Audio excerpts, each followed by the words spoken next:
जय हिंद। स्वागत करता हूँ आप सभी के हमारे अपने यूट्यूब चैनल सोल्जर्स आर्मी तैयारी पर। तो शाम के 7 बज चुके हैं और आ चुका हूँ मैं आपके बीच आज की इंडियन आर्मी के original previous year question paper की क्लास को लेकर।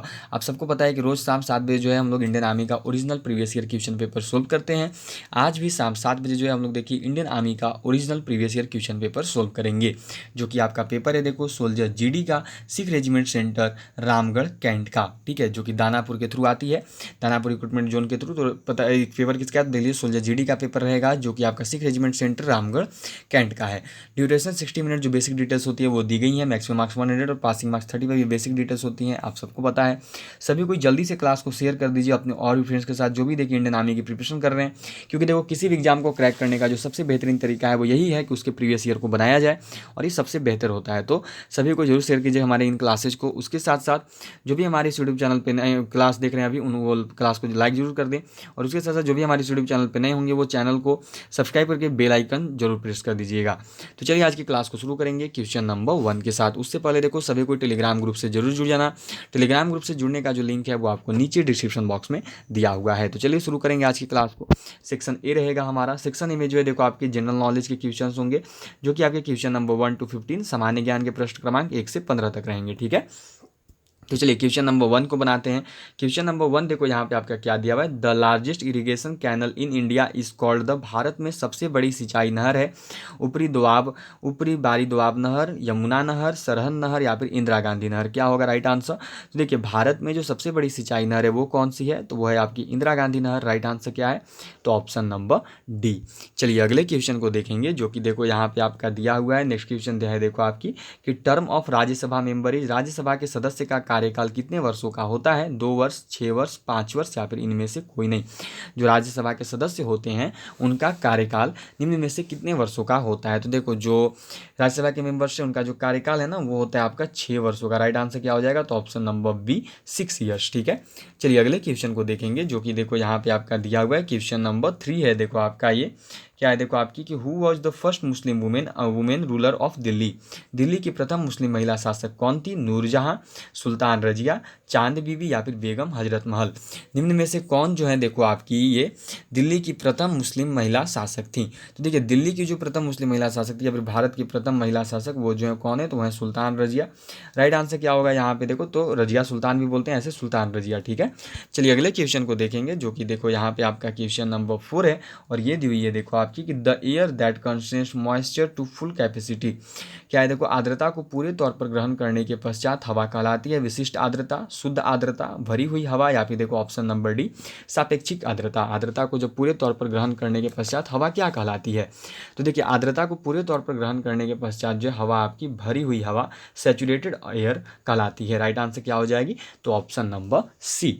चलिए अगले क्वेश्चन की ओर बढ़ेंगे, जो कि देखो यहाँ पे आपका क्वेश्चन नंबर 5 है। ये दी हुई है देखो आपकी which of the following kingdoms was associated with the life of Buddha. निम्न में से कौन से राज्य बुद्ध के जीवन से जुड़े थे। अवंती, गंधार, मगध या फिर कौशल। निम्न में से कौन सा राज्य जो है देखो आपका, निम्न में से कौन सा राज्य जो है बुद्ध के जीवन से जुड़ा हुआ है। तो देखिए बुद्ध के जीवन से जो जुड़ा हुआ राज्य है वो यहाँ पे आपका कौशल है। कैसे, तो यहाँ पर उन्होंने अपना प्रवचन दिया था जो कि पाली भाषा में दी थी। तो याद रखिएगा कौशल जो है इस क्वेश्चन का राइट आंसर होगा, ठीक है। चलिए बढ़ते हैं अगले क्वेश्चन की ओर, जो कि देखो आपका क्वेश्चन नंबर 6 है, और ये दी हुई है देखो आपकी यहाँ पे Meenambakkam international airport is in. Meenambakkam अंतर्राष्ट्रीय हवाई अड्डा है हैदराबाद, बेंगलुरु, कोयम्बटूर या फिर चेन्नई। जो मीनाबक्कम अंतर्राष्ट्रीय हवाई अड्डा है वो निम्न में से कहाँ पे स्थित है, ये जो है आप सबको यहाँ पे बतानी है। तो देखिए जो मीनाबक्कम अंतर्राष्ट्रीय हवाई अड्डा है वो आपका स्थित है चेन्नई में। क्या होगा इस क्वेश्चन का राइट आंसर, तो इस क्वेश्चन का जो राइट आंसर है वो है देखो आपका ऑप्शन नंबर डी। मीनाबक्कम अंतर्राष्ट्रीय हवाई अड्डा जो है ये आपका स्थित है चेन्नई में। चलिए अगले क्वेश्चन को देखेंगे, जो कि देखो आपका यहाँ पे क्वेश्चन नंबर 7 है, और ये दी हुई है देखो आपकी headquarters of which bank are located in Manipal Karnataka. किस बैंक का मुख्यालय मणिपाल कर्नाटक में है। ये मणिपुर नहीं मणिपाल होना चाहिए था, ठीक है, ये मिस्टेक हुई, मणिपाल यहाँ पे रहेगा आपका। मणिपाल कर्नाटक में स्थित है। विजया बैंक का, सिंडिकेट बैंक का, कॉर्पोरेशन बैंक का या फिर कैनरा बैंक का, सभी को आंसर दीजिएगा। तो देखिए किस बैंक का मुख्यालय जो है मणिपुर कर्नाटका में स्थित है, तो वो बैंक है देखो आपकी सिंडिकेट बैंक। राइट आंसर क्या हो जाएगा, तो ऑप्शन नंबर बी। जो सिंडिकेट बैंक है इसका देखो मुख्यालय स्थित है आपका मणिपाल कर्नाटक में। चलिए अगला क्वेश्चन को देखेंगे, जो कि देखो यहाँ पे आपका क्वेश्चन नंबर 8 है आपकी देखो who was admired as temperance Hindu in 1893 in the World Parliament of Religions in Chicago। 1853 के शिकागो में होने वाली विश्व धार्मिक सभा में किसे एक प्रभावशाली हिंदू के रूप में सराहा गया? गौतम बुद्ध, स्वामी दयानंद सरस्वती, रविंद्रनाथ टैगोर या फिर स्वामी विवेकानंद। तो एक चीज़ यहाँ पे सबको याद रखिएगा, देखिए कि यहाँ पर जो आपका 1853 नहीं 1893 होगा, ठीक है। हिंदी में थोड़ा गलत कर दिया है, इंग्लिश में देखिए सही लिखा है 1893 1893, लेकिन हिंदी में थोड़ा गलत लिख दिया, याद रखिएगा वो 1893 के शिकागो, ठीक है। 1853 1853 की जगह वो 1893 रहेगा। तो चलिए सबको ध्यान से बताइएगा। तो देखिए 1893 के शिकागो में होने वाली विश्व धार्मिक सभा में किसे एक प्रभावशाली हिंदू के रूप में सराहा गया?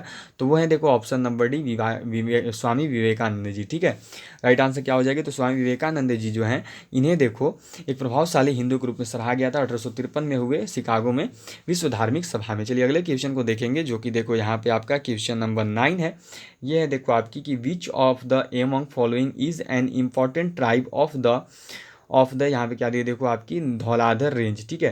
निम्नलिखित में से धौलाधर पर्वतमाला की मशहूर जनजाति का नाम बताओ। अबोर, गड्डी, थारू या फिर लेपचा। निम्न में से कौन सी जो है यहाँ पे जनजाति आपकी धौलाधर पर्वतमाला की मशहूर जनजाति है? तो देखिए धौलाधर पर्वतमाला की जो मशहूर जनजाति है वो आपकी गद्दी होती है, ठीक है। गड्डी लिखा पर गद्दी होता है। राइट आंसर क्या हो जाएगा? तो वो है देखो आपका यहाँ पे गद्दी, ठीक है। चलिए अगले क्वेश्चन को देखेंगे, जो कि देखो आपका यहाँ पे क्वेश्चन नंबर 10 है। 10 नंबर सवाल ये दी हुई है देखो आपकी, खासी and Garo tribes mainly live in. खासी और गारो जनजाति मुख्य रूप में रहते हैं मेघालय, मणिपुर, नागालैंड या फिर मिजोरम। इनमें से कहाँ पर जो है देखो आपके खासी और गारो जनजाति के मुख्य रूप से निवास करते हैं? तो देखिए खासी और गारो जनजाति के जो लोग हैं वो मुख्य रूप से निवास करते हैं कहाँ पे? चलिए सबका आंसर देगा क्या हो जाएगा? तो बिल्कुल राइट आंसर क्या है? Option number A, Meghalaya. चलिए अगले क्वेश्चन को देखेंगे, जो कि देखिए आपका अगला क्वेश्चन देखेंगे, जो कि देखिए आपका यहाँ पे दिया हुआ है क्वेश्चन नंबर 11। चलिए तो क्वेश्चन दिया हुआ है यहाँ पे देखो आपका क्या है, देखो कि Kambala race a traditional buffalo race is being held in. Kambala एक पारंपरिक भैंसा दौड़ का आयोजन किस राज्य में होती है? तमिलनाडु, केरल, कर्नाटका या फिर तेलंगाना। इनमें से किस राज्य में जो है देखो आपका कंबाला एक पारंपरिक भैंसा दौड़ का आयोजन किया जाता है? तो देखिए कंबाला एक पारंपरिक भैंसा दौड़ का आयोजन जो है ये आपका कहाँ पे होता है? तो सी, कर्नाटक में होता है, ठीक है। राइट आंसर क्या है इसका? तो ऑप्शन नंबर सी, कर्नाटका है। चलिए अगले क्वेश्चन को देखेंगे, जो कि देखो आपका यहाँ पे क्वेश्चन नंबर 12 है। ये देखो आपकी the first session of the Congress was held in. Congress का पहला अधिवेशन कहाँ पर हुआ था? बॉम्बे, सूरत, कलकत्ता या फिर दिल्ली। इनमें से कहाँ पर जो है देखो आपका कांग्रेस का प्रथम अधिवेशन आयोजित हुआ था? सबको बताने की कोशिश करना। तो देखिए कांग्रेस का जो पहला अधिवेशन है वो कहाँ पे हुआ था? तो वो हुआ था आपका ऑप्शन नंबर ए, बॉम्बे में। इस क्वेश्चन का राइट आंसर क्या होगा? तो ये हो जाएगा देखो आपका ऑप्शन नंबर ए, बॉम्बे, ठीक है। चलिए अगले क्वेश्चन को देखेंगे, जो कि देखो आपका यहाँ पे क्वेश्चन नंबर 13 दी हुई है। देखो the most important uranium mine in India is. Bharat का सबसे महत्वपूर्ण यूरेनियम खदान है? वासी, गौरी बिदानूर या फिर देखो मनावल कुरीची या फिर देखो जादूगुड़ा। तो ये मैंने आपको आज ही पढ़ाया है। सभी को बताइएगा कि भारत का सबसे महत्वपूर्ण यूरेनियम खदान कौन सा है। आज का क्लास में मैंने आप सबको ये बताया था, जो 1 बजे हमारी क्लास आई। तो देखो भारत का जो सबसे महत्वपूर्ण यूरेनियम खदान है वो कहाँ पे? तो आपकी जादूगोड़ा में है। इस क्वेश्चन का राइट आंसर क्या हो जाएगा? तो ऑप्शन नंबर डी, जादूगोड़ा, ठीक है, जो कि झारखंड में है, ऐसे याद रखिएगा। चलिए अगले क्वेश्चन को देखेंगे, जो कि देखो आपका क्वेश्चन नंबर 14, 14 नंबर सवाल है आपकी। देखो where is Lal Bahadur Shastri national academy of administration located. Lal Bahadur Shastri शासन एकेडमी कहाँ स्थित है? मसूरी में, दिल्ली में, ऊटी में या फिर शिमला में। लबासना है ये। लबासना कहाँ पे स्थित है ये जो है आप सबको यहाँ पे बताना है। तो देखो जो लबासना है, Lal Bahadur Shastri academy of administration, LBSNAA जो है वो आपकी स्थित है मसूरी में, ठीक है। राइट आंसर क्या हो जाएगा? तो ऑप्शन नंबर ए, मसूरी। चलिए अगले क्वेश्चन को देखेंगे, जो कि देखो यहाँ पे आपका दिया हुआ है क्वेश्चन नंबर 15, 15 नंबर सवाल है देखो आपकी कि prime meridian is located at degree meridian. भूमध्य रेखा डिग्री मध्याह्न पर स्थित है 0 डिग्री, 100 डिग्री, 90 डिग्री या फिर 60 डिग्री। तो देखिए जो आपका प्राइम मेरिडियन है, जो आपका भूमध्य रेखा है, वो स्थित है आपकी देखो 0 डिग्री मेरिडियन पे। राइट आंसर क्या होगा? तो 0 डिग्री मध्याह्न पे। चलिए अगले क्वेश्चन को देखेंगे, जो कि देखो यहाँ पे आपके अब साइंस के क्वेश्चंस होंगे, ठीक है। सेक्शन बी के में अब जो है आपके साइंस के क्वेश्चंस आपको देखने को मिलेंगे। तो सेक्शन बी में जो देखो general science question number 16 to 30, 16 से 30 तक होंगे। प्रश्न क्रमांक दिया हुआ है देखो बोटनी इज स्टडी ऑफ, वनस्पति विज्ञान का अध्ययन है पौधों का जीवन, मानव जीवन, पक्षियों का जीवन या जानवरों का जीवन। सबको बताना कि जो वनस्पति विज्ञान है वो निम्न में से किसका अध्ययन है? तो देखिए जो वनस्पति विज्ञान है वो आपका अध्ययन किसका है? तो वनस्पति विज्ञान देखो आपकी अध्ययन है पौधों के जीवन की, प्लांट्स लाइफ की। राइट आंसर क्या हो जाएगा? तो इस क्वेश्चन का जो राइट आंसर है वो हो जाएगा देखो आपका ऑप्शन नंबर 1 प्लांट्स लाइफ, पौधों के जीवन का जो अध्ययन है आपका वनस्पति विज्ञान। चलिए अगले क्वेश्चन को देखेंगे जो कि देखो आपका यहाँ पे क्वेश्चन नंबर 17 है। वो ये क्या दी हुई है देखो यहाँ पे आपकी फोटोसिंथेसिस ऑकर्स मैक्सिमम इन प्रकाश संश्लेषण में अधिकतम होता है हरा रोशनी में, नीला रोशनी में, लाल रोशनी में या फिर सफेद रोशनी में। निम्न में से किस रोशनी में जो है देखो आपका प्रकाश संश्लेषण सबसे अधिक होता है। तो देखिए जो प्रकाश संश्लेषण सबसे अधिक है वो होता है देखो आपका लाल रोशनी में, ठीक है। राइट आंसर क्या हो जाएगा तो ऑप्शन नंबर सी, जो लाल रोशनी होती है रेड लाइट, उसमें देखिए प्रकाश संश्लेषण सबसे अधिक होता है। चलिए अगले क्वेश्चन को देखेंगे। क्वेश्चन नंबर 18 18 नंबर है सवाल देखो आपका, which among the following helps in circulation of blood. इनमें से कौन सा रक्त संचार में सहायक है। रक्त बिंबाणु, मोनोसाइट्स, इनमें से कोई नहीं, या फिर देखो सफेद रक्त कोशिका। तो देखिए इस क्वेश्चन का जो राइट आंसर है जो आपके यहाँ पे क्या दिया है कि रक्त संचार में सहायक कौन होते हैं। देखो रक्त संचार में जो सहायक है, रक्त संचार में जो सहायक होते हैं वो होते हैं आपकी देखो धमनियाँ, ठीक है। लेकिन धमनियाँ इसने दिया नहीं है, तो यहाँ पे जो राइट आंसर है वो हो जाएगा ऑप्शन नंबर सी, इनमें से कोई नहीं, ठीक है। नन ऑफ दीज, इनमें से कोई नहीं, क्योंकि धमनियाँ सहायक होती हैं रक्त संचार में और जो कि यहाँ पे आपको दी नहीं गई हैं। चलिए अगले क्वेश्चन को देखेंगे जो कि देखो आपका 19 नंबर सवाल है कि which of the following is a primary fuel. प्राथमिक ईंधन कौन सा है। पेट्रोलियम, कोयला, इनमें से कोई नहीं, या फिर चारकोल। जो प्राथमिक ईंधन है वो निम्न में से कौन सा है। देखिए प्राकृतिक रूप से तो प्राप्त होने वाले सभी हैं, जो यहाँ पे आपको सभी के नाम दिए गए हैं, सभी प्राथमिक रूप से प्राप्त होते हैं। लेकिन जो यहाँ पे देखो आपकी प्राथमिक ईंधन बोला है कि प्राथमिक ईंधन कौन सा है। देखो जो प्राथमिक ईंधन होता है किसी भी मनुष्य के लिए के मतलब कि वो क्या है, तो वो आपका कोयला होता है, ठीक है। राइट आंसर क्या हो जाएगा तो ऑप्शन नंबर बी, कोयला। चलिए अगले क्वेश्चन को देखेंगे। क्वेश्चन नंबर 20 नंबर सवाल है देखो ये आपका कि which is the correct unit for measuring terrestrial distance. Terrestrial दूरी को मापने के लिए कौन सी सही इकाई है। सेंटीमीटर, किलोमीटर, प्रकाश वर्ष या फिर मीटर। सबको बताइएगा। तो देखिए टेरिस्टिकल दूरी को मापने के लिए जो सबसे यहाँ पे जो आपका सही इकाई है वो आपका है लाइट ईयर, प्रकाश वर्ष, ठीक है। खगोलीय दूरी को मापा जाता है प्रकाश वर्ष से, वही पूछा है। टेरिस्टिकल दूरी जो है वो मापी जाती है आपकी देखो लाइट ईयर से, ठीक है। चलिए अगले क्वेश्चन को देखेंगे जो कि देखो यहाँ पे आपके क्वेश्चन नंबर 21 नंबर का सवाल है। ये देखो आपका क्या दिया हुआ है कि at high altitude nose bleeding occurs due to. क्या दी हुई देखो अधिक ऊंचाई वाले क्षेत्र में किस कारण से नाक से खून बहने लगता है। उच्च वायुमंडलीय दाब, निम्न वायुमंडलीय दाब, इनमें से कोई नहीं, या फिर अत्यधिक सर्दी। सबको बताइएगा कि जो अधिक ऊंचाई वाले क्षेत्र में है किस कारण से नाक से खून बहने लगता है। तो देखिए अत्यधिक ऊंचाई वाले क्षेत्र में जो है निम्न वायुमंडलीय दबाव होने की वजह से, लो एटमॉस्फेरिक प्रेशर होने की वजह से जो है नाक से खून बहने लगता है, ठीक है। आप जितना ऊपर जाते जाओगे जमीन को छोड़ के उतना ही ज़्यादा वायुमंडलीय दबाव जो है कम होने लगेगा। तो अधिक ऊंचाई पर जाने से जो है वायुमंडलीय दबाव कम हो जाता है, निम्न वायुमंडलीय दबाव हो जाता है और जो है आपका देखो नाक से खून बहने लगता है। चलिए अगले क्वेश्चन को देखेंगे जो कि देखो आपका क्वेश्चन नंबर 22 है। 22 नंबर सवाल, hertz is unit of, hertz की इकाई है आवर्तन की, आवृत्ति की, इनमें से कोई नहीं, या फिर दाब की। मैंने सबको पढ़ाया है, एक दिन एसआई मात्रक वाला क्लास लिया था, आप सबको पता है 1 बजे वाली क्लास में। चलिए तो हर्ट्ज किसकी इकाई है, तो जो हर्ट्ज है ये देखो आपका इकाई है फ्रीक्वेंसी का, आवृत्ति का, ठीक है। राइट आंसर क्या हो जाएगा तो ऑप्शन नंबर बी, ठीक है। सभी की सही गई होगी यहाँ पे, ऑप्शन नंबर बी जो है इस क्वेश्चन का राइट आंसर हो जाएगा। चलिए अगले क्वेश्चन को देखेंगे जो कि देखो यहाँ पे आपका दिया हुआ है क्वेश्चन नंबर 23 है। देखो ये आपका क्या है, देखो who among the following is considered as the father of artificial intelligence. निम्न में से किसी कृत्रिम बुद्धि का जनक माना जाता है। जेपी एकर्ट को, चार्ल्स बेबेज को, ली दे फॉरेस्ट को, या फिर देखो जॉन मैककार्थी को। किन्हें जो है कृत्रिम बुद्धि का जनक के रूप में जानते हैं। देखिए निम्न में से किसी कृत्रिम बुद्धि का जनक मानते हैं तो वो है आपके जॉन मैककार्थी। राइट आंसर क्या हो जाएगा, एआई के जनक कौन है आर्टिफिशियल इंटेलिजेंस के, तो वो है जॉन मैककार्थी।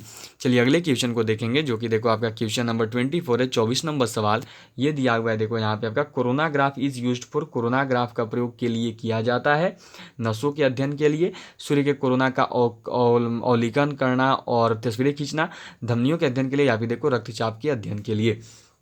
तो देखिए जो कोरोनाग्राफ है उसका प्रयोग करते हैं सूर्य के कोरोना का अवलोकन करने तथा तस्वीरें खींचने के लिए, ठीक है। इसका जो राइट आंसर है वो है आपका ऑप्शन नंबर बी।